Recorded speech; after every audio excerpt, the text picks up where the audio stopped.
എൻ്റെ കഷ്ടതയിലെല്ലാരും അകന്നു, ഞാൻ നെഞ്ചകം പൊട്ടിക്കരഞ്ഞു. ആശ്വാസത്തിനോരത്താണി തേടി ഞാൻ ചുറ്റും തിരിഞ്ഞു നോക്കി. അവിടെ എന്നരികിൽ എന്നെ പിരിഞ്ഞെങ്ങും പോകാതെ നിൽപ്പൂ നാഥൻ യേശുവൻ രക്ഷകൻ. എൻ്റെ കഷ്ടതയിലെല്ലാരും അകന്നു, ഞാൻ നെഞ്ചകം പൊട്ടിക്കരഞ്ഞു.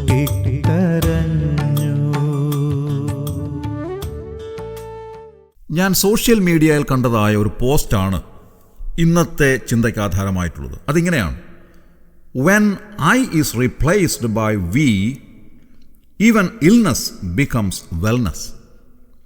അതായത് ഇൽനസ് എന്നുള്ളതിലെ ഐ മാറ്റി അവിടെ വി എന്നെഴുതുകയാണെങ്കിൽ, അതായത് WE എന്നെഴുതുകയാണെങ്കിൽ ഇൽനസ് എന്നുള്ള വാക്ക് വെൽനസ് എന്നായി മാറുന്നു.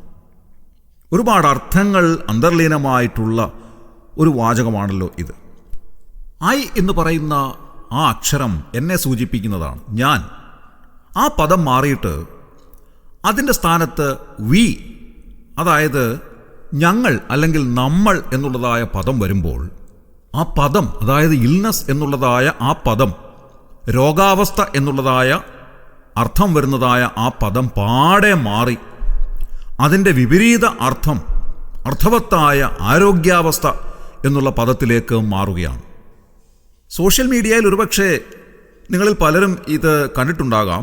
അവിടെ കൊടുത്തിരിക്കുന്നതായ അർത്ഥം തനിയെ നമ്മുടെ ഭാരങ്ങൾ വഹിക്കാതെ ഒരു ഗ്രൂപ്പ് ഓഫ് പീപ്പിൾ, അതായത് ഒരു കൂട്ടം ആളുകൾ ഒരുമിച്ച് നമ്മോട് കൂടെ ഉണ്ടെങ്കിൽ നമ്മുടെ രോഗാവസ്ഥയൊക്കെ മാറി നാം ആരോഗ്യാവസ്ഥയിലേക്ക് വരുന്നു എന്നുള്ള അർത്ഥത്തിലാണ്. എന്നാൽ ഞാൻ അതിനേക്കാൾ ഉപരിയായി ദൈവവചനത്തിൻ്റെ അടിസ്ഥാനത്തിൽ ഈ ഒരു വാചകത്തെ വിചിന്തനം ചെയ്യുവാൻ ആഗ്രഹിക്കുകയാണ്. വാസ്തവത്തിൽ ഞാൻ തനിയെ ആയിരിക്കുമ്പോൾ, എൻ്റെ ഭാരങ്ങളും പ്രയാസങ്ങളും ഒക്കെ ഞാൻ തനിയെ വഹിക്കുമ്പോൾ അതൊരു വലിയ ഭാരമായി എനിക്ക് അനുഭവപ്പെടുന്നു. അത് വാസ്തവമായ ഒരു വസ്തുതയാണ്. നമ്മുടെ ഭാരം നാം തനിയെ വഹിക്കുക എന്ന് പറയുന്നത് ഏറ്റവും പ്രയാസകരമായ ഒരു കാര്യമാണ്. ഒറ്റപ്പെട്ടു പോവുക എന്ന് പറയുന്നത് വല്ലാത്ത പ്രയാസകരമായ ഒരു അനുഭവമാണ്.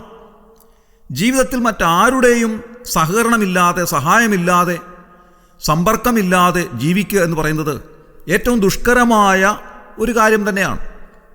ഒരു പക്ഷേ തനിയെ ജീവിക്കുന്ന ആളുകളുണ്ടാവാം, ഏകാന്തവാസം നയിക്കുന്ന ധാരാളം ആളുകളുണ്ട്.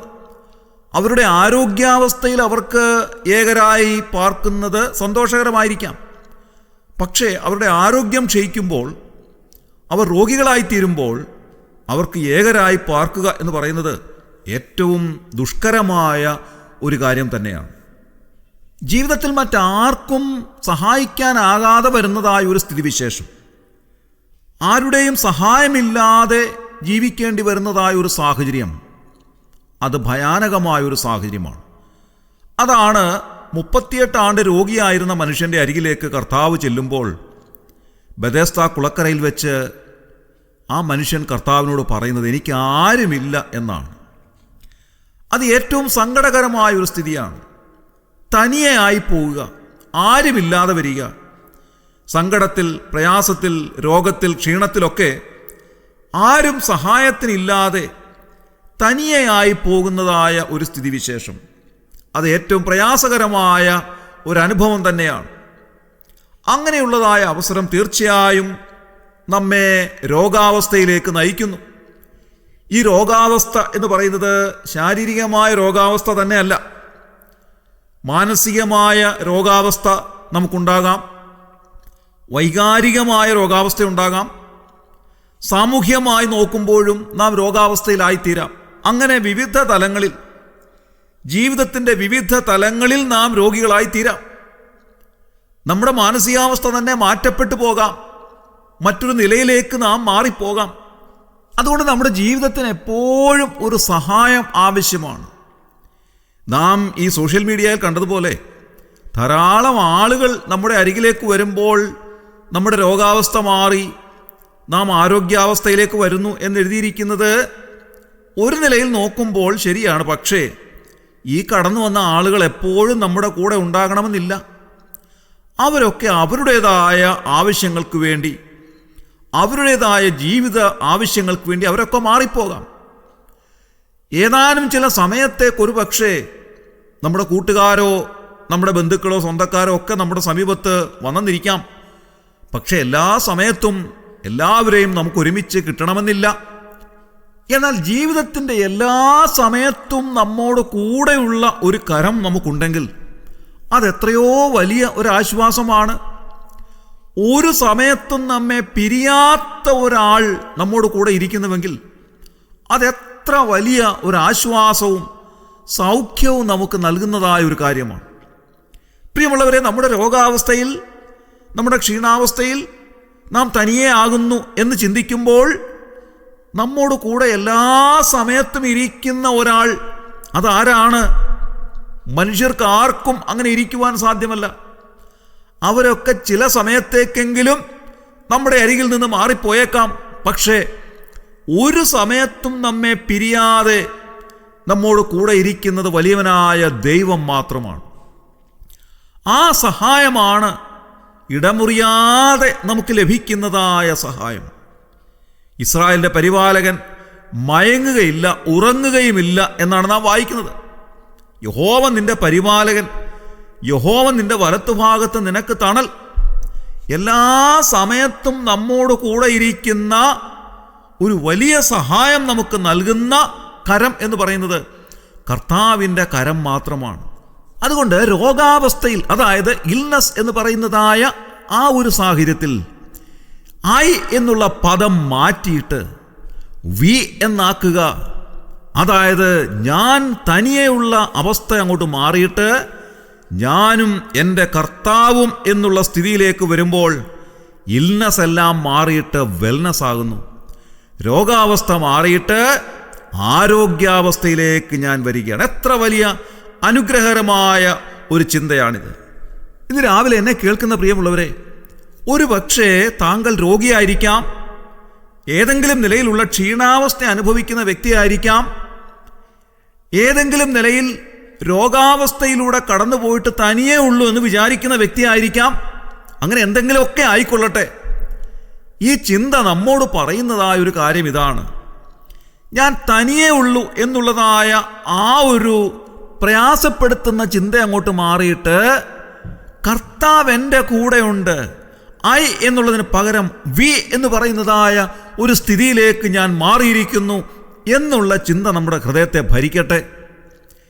അങ്ങനെ വരുമ്പോൾ ഞാൻ തനിയെയല്ല, കർത്താവ് എൻ്റെ കൂടെയുണ്ട് എന്നുള്ളതായ ചിന്തയിലേക്ക് വരുമ്പോൾ എന്നെ ഒരിക്കലും പിരിയാത്ത കർത്താവ്, എല്ലാ സമയത്തും എൻ്റെ കൂടെയുള്ള കർത്താവ് ഇതാ ഇപ്പോഴും എൻ്റെ കൂടെയുണ്ട്, ഞാൻ തനിയെ അല്ല എന്നുള്ളതായ ഒരു ചിന്ത നമ്മെ ഭരിക്കുമ്പോൾ നമ്മുടെ രോഗാവസ്ഥ പാടെ മാറി നാം ആരോഗ്യാവസ്ഥയിലേക്ക് വരുന്നു. എന്തൊക്കെ ആരോഗ്യമാണ് നമുക്ക് ലഭിക്കുന്നത്? ശാരീരികമായ ആരോഗ്യാവസ്ഥ, മാനസികമായ ആരോഗ്യാവസ്ഥ, വൈകാരികമായ ആരോഗ്യാവസ്ഥ. അങ്ങനെ ആകെ നോക്കുമ്പോൾ എല്ലാ നിലയിലും ആരോഗ്യമുള്ള വ്യക്തിയായി നാം മാറുകയാണ്. ഇന്ന് രാവിലെ അങ്ങനെ ഒന്ന് ചിന്തിക്കുവാൻ ദൈവം നിങ്ങളെ ഓരോരുത്തരെയും സഹായിക്കട്ടെ. ഞാൻ തനിയെ അല്ല, എൻ്റെ കൂടെ കർത്താവുണ്ട്, എല്ലാ സമയത്തും കർത്താവുണ്ട്. എൻ്റെ എല്ലാ ആവശ്യങ്ങളും അറിയുന്ന കർത്താവ് എല്ലാ സമയത്തും എൻ്റെ കൂടെയുണ്ട്. ഞാൻ തനിയെ അല്ല എന്നുള്ള വലിയ ചിന്ത നമ്മെ ഭരിക്കുമ്പോൾ തന്നെ നമ്മുടെ പ്രയാസങ്ങൾ പൂർണ്ണമായും മാറിക്കഴിഞ്ഞു. നമ്മുടെ കൂടെ ഉള്ളവൻ ആരാണ്? അഖിലാണ്ടത്തെ നിർമ്മിച്ച വലിയവനായ ദൈവം. ആ വലിയവനായ ദൈവത്തിൻ്റെ സ്വർഗീയമായ കരമാണ് നമ്മെ പിടിച്ചിരിക്കുന്നത്. ഒരു മാനുഷികമായ കരമല്ല, സ്വർഗീയമായ കരം, അദൃശ്യമായ ആ കരം, ശക്തിയേറിയ കരം, സൗഖ്യമാക്കുന്ന കരം, അങ്ങനെ നമ്മെ തലോടുന്ന, ആശ്വസിപ്പിക്കുന്ന, നമുക്ക് ശക്തി നൽകുന്ന ആ കരം നമ്മെ പിടിച്ചിരിക്കുന്നു. ഇതെത്രയോ വലിയ ഒരു ആശ്വാസമാണ് നമുക്ക് നൽകുന്നത്. അതുകൊണ്ട് ഇന്ന് രാവിലെ നമ്മുടെ ഇൽനസ് എല്ലാം മാറിയിട്ട് വെൽനസ് ആകുവാൻ കർത്താവ് നമ്മെ സഹായിക്കട്ടെ. നമ്മുടെ ഇൽനസ് എന്നുള്ള പദത്തിലെ ഐ എടുത്ത് മാറ്റിയിട്ട് വി എന്ന് ചേർക്കുന്നു. ഞാനും കർത്താവും എന്നുള്ളതായ നിലയിലേക്ക് നാം വരുന്നു. അങ്ങനെ നമ്മുടെ ഇൽനസ് മാറി വെൽനസ്സായി ആരോഗ്യാവസ്ഥയിലേക്ക് വരുന്നു. ഇന്നത്തെ ദിവസം മുഴുവനും ഈ ആരോഗ്യത്തോടെ ജീവിപ്പാൻ കർത്താവ് നമ്മെ സഹായിക്കട്ടെ. കർത്താവ് കൂടെ ഉണ്ടെന്നുള്ള അടിയുറച്ച വിശ്വാസം നമ്മെ ബലപ്പെടുത്തുകയും ധൈര്യപ്പെടുത്തുകയും ചെയ്യട്ടെ. നമ്മുടെ കണ്ണുകളെ അടയ്ക്കാൻ പ്രാർത്ഥിക്കാം. ക്രിസ്തുവേശുവിലൂടെ അതിവാത്സല്യമായി ഞങ്ങളെ സ്നേഹിക്കുന്ന സ്വർഗീയ പിതാവാം നല്ല ദൈവമേ, ഇന്ന് രാവിലെ സമയത്തിനായി ഞങ്ങൾ നന്ദിയോടെ സ്തോത്രം ചെയ്യുന്നു. കർത്താവെ, പലപ്പോഴും ഞങ്ങൾ തനിയേ ഉള്ളൂ എന്നുള്ളതായ ചിന്ത ഞങ്ങളുടെ ആരോഗ്യാവസ്ഥയെല്ലാം കളഞ്ഞിട്ട് ഞങ്ങളെ ക്ഷീണാവസ്ഥയിലേക്ക് കൊണ്ടുപോവുകയും ഞങ്ങളെ രോഗികളാക്കുകയും ഒക്കെ ചെയ്യുന്നതായ സ്ഥിതിവിശേഷമുണ്ടല്ലോ. എന്നാൽ ഇന്ന് രാവിലെ കർത്താവെ, ആ ചിന്ത മാറിയിട്ട് ഞാൻ തനിയേ ഉള്ളൂ എന്നുള്ള ചിന്ത മാറിയിട്ട് എൻ്റെ കർത്താവ് എൻ്റെ കൂടെ ഉണ്ടെന്നും എൻ്റെ കരം പിടിച്ചിരിക്കുന്നുവെന്നും എല്ലാ സമയത്തും അവിടുത്തെ സഹായം എനിക്ക് ലഭിക്കുന്നുവെന്നുമുള്ള വലിയ ചിന്ത നൽകി ഞങ്ങളെ ഓരോരുത്തരെയും അവിടുന്ന് ബലപ്പെടുത്തുകയും സഹായിക്കുകയും ചെയ്യണമെന്ന് പ്രാർത്ഥിക്കുന്നു.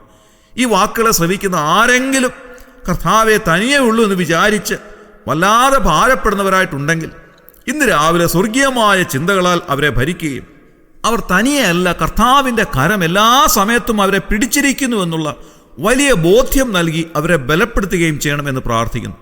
ഈ ശുശ്രൂഷയെ സംബന്ധിച്ച് എല്ലാവരെയും അവിടുന്ന് അനുഗ്രഹിക്കണമേ. അവിടുന്ന് അങ്ങനെ ചെയ്തതിനായി ഞങ്ങൾ നന്ദി പറയുന്നു. ഞങ്ങളുടെ പ്രാർത്ഥന കേട്ടതിനായി സ്തോത്രം. ഞങ്ങളുടെ കർത്താവും രക്ഷിതാവുമായ യേശു ക്രിസ്തുവിൻ്റെ ധന്യമായ നാമത്തിൽ തന്നെ, ആമേൻ. എൻ മുഖം നോക്കി എന്നേശുനാഥൻ എന്നോടു മെല്ലെ മന്ത്രിച്ചു. എൻ മുഖം നോക്കി എന്നേശുനാഥൻ എന്നോടു മെല്ലെ മന്ത്രിച്ചു.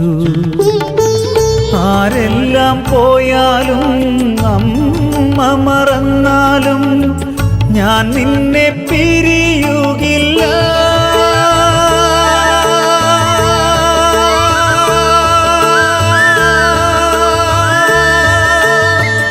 ആരെല്ലാം പോയാലും അമ്മ മറന്നാലും ഞാൻ നിന്നെ പിരിയുകില്ല. കുഞ്ഞേ, ഞാൻ നിന്നെ മറക്കുകയില്ല.